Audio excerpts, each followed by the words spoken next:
Back at the park, I had the pleasure of being introduced to Jawa owners John and Kaz, and figured it'd be a perfect time to give this on-site brewery a spin. But not before finding out a little bit more about this stylish and ambitious park venture. I say you can always measure a town by its ability to brew its own beer, but have you ever been to a campground that brews its own beer? Right here? Good idea. Well done, Steve. What have you got going on? Mate, we have a campsite with our own brewery in it. I mean, when you're right here on the Artesian Basin, you can pump the freshest water in Australia straight out of the ground. Why wouldn't you make beer out of it? Why wouldn't you? Now, what inspired it?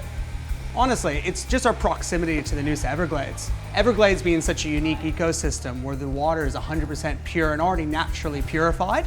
Why wouldn't you make a brewery? Obviously, the #1 ingredient when making beer is the water. Again, it's a no-brainer. So what sort of beers do you make?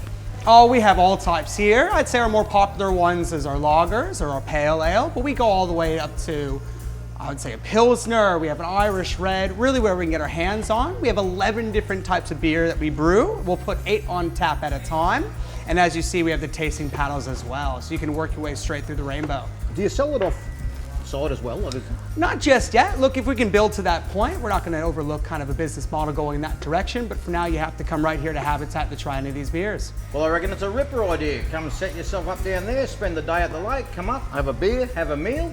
I might go out and catch up with the other guys outside and see if they're interested in trying a couple of these. You'd probably be able to guess that it didn't take a whole lot of convincing. The beers were a hit on this nice sunny afternoon, and with the local roos starting to move on in, it's yet another reminder of just how spoilt for scenery we are in Australia. Well, I guess this almost marks the end of our journey on the road, and what a journey it's been. Chock full of adventure, camaraderie and memories, but now it's time to get the team on the road one last time. Next stop, the Gympie Music Muster. Ladies and gentlemen, boys and girls, the road to the Gympie Music Muster is a 4-part journey, and we've just wrapped up the third of them right here in Lake Cootharaba. The whole thing's been made possible by the sponsors on the screen. Next week, we're going to load up our yeehaw guns and head to the Gympie Music Muster as we show you what's up down under.